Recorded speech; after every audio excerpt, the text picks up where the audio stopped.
We touched on this a minute ago. The Biden campaign has been, struggling to get a message across that they want to get to voters about how the economy is doing right now. Rhett Buttle is a national business advisor to the 2020 Biden campaign, and Rhett joins us live now.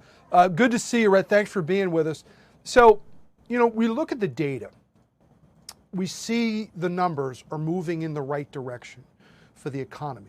But we talk to the voters and they're not happy. They're seeing prices at the supermarket that are too high.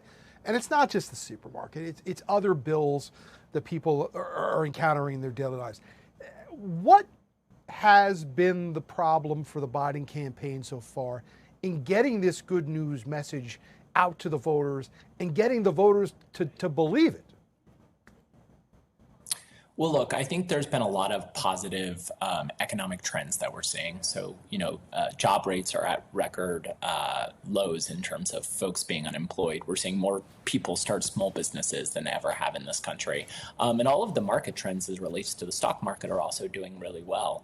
But there is more work to do, obviously, to make sure that working class families feel like costs are bringing down. And so while we're starting to see inflation curve, it's really important that the administration and policymakers in general are still really working towards making that just a little bit, of ends meet available for working class families. But it often takes time, when the government is doing these big things. So, for example, we know that the president passed the largest investment in history, the infrastructure law, the Chips and Sciences Act, the Inflation Reduction Act. It takes time for that investment to reach communities and for voters to feel that. We saw this similarly, for example, with Obamacare. In the beginning, President Obama passed the Affordable Care Act, and it took a long time for consumers to like it. Now we're seeing record numbers of people sign up on the health insurance exchange under Obamacare, and it's 10 years later, right, since the Obamacare passed. Well, one of the differences, I think, is that, with Obamacare, they did that, early in the first term, and by the time they got to the re-election campaign, which was against Mitt Romney, it had started to take root, and there was, kind of a ground up conversation in the country that people were getting health care that didn't have it before.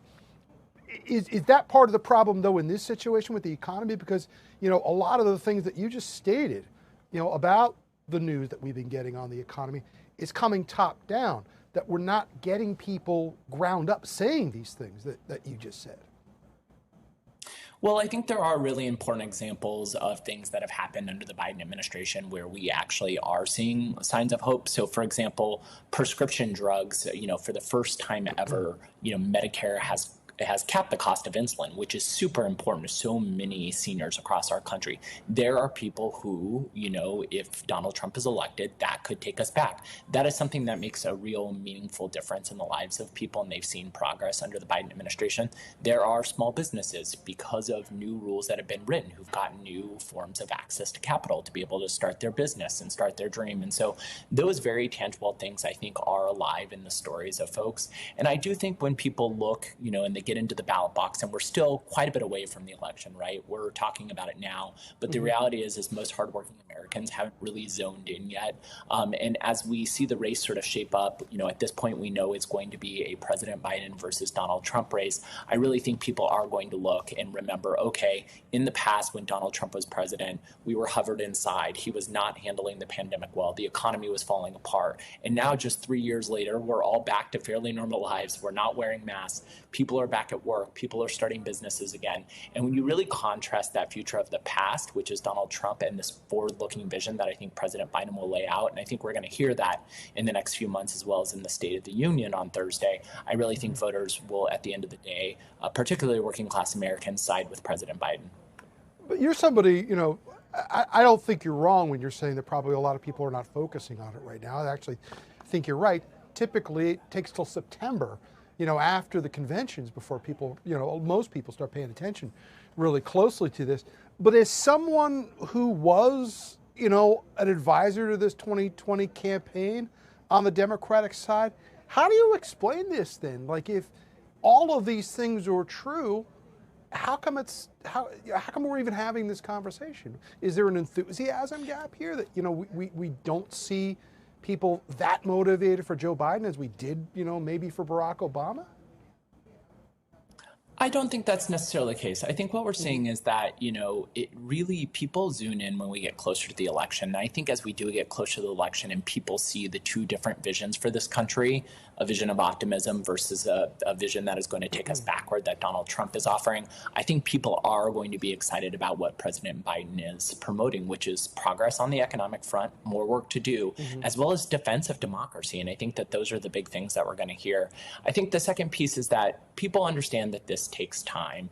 And, for folks who are zoned in, who are looking at the macroeconomy every day, business people, if you look at the polling and you look at the trends for those folks, they will tell you things are getting better. They feel confident. They want to hire more people. They're taking on more risk and more debt. I think for those folks who, are working every day to make ends meet or are showing up and doing 9 to 5, it's really hard for them at this moment to really zone in on what's going on. And at this point, they are still pushing, as they should, their government to do more for them, to just make life a little bit easier. And I think this administration is committed to continuing to do those things and will keep working to earn the trust of those people all the way up until the election when folks really start zoning in. And all right, so Rhett, I got about 2 minutes here. So I'm going to hand you the magic wand.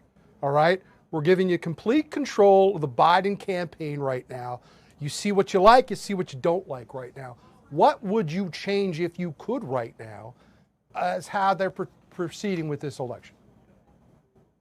I don't know if I would change much, but I would continue to tell the story of where we were and where we're going. And I think you're going to hear them get sharp on that. You're going to get to hear them talk about the new businesses that were started because of Joe Biden and Kamala Harris. Someone who got their first loan and started their business for the first time, or someone who for the first time is getting life-saving insulin capped at $15 a month that is allowing them to do more, or your average consumer who's out traveling, who because of the president's new competition council is able to better understand their travel fare. Little things that are really important to consumers. We have to tell those stories about those progress. We have to take it from the macro and really make folks feel it at an individual level. And I think over the next few months, we'll really see that storytelling happen. All right, Rhett Buttle, a national business advisor to the Biden 2020 campaign. Rhett, we wish you a happy Super Tuesday. I don't know what you politics folks do on Super Tuesday night. Do you have Super Tuesday Happy Super party? Tuesday and happy almost State of the Union. There you go. There you go. Happy State of the Union later on in the week. All right, Rhett Buttle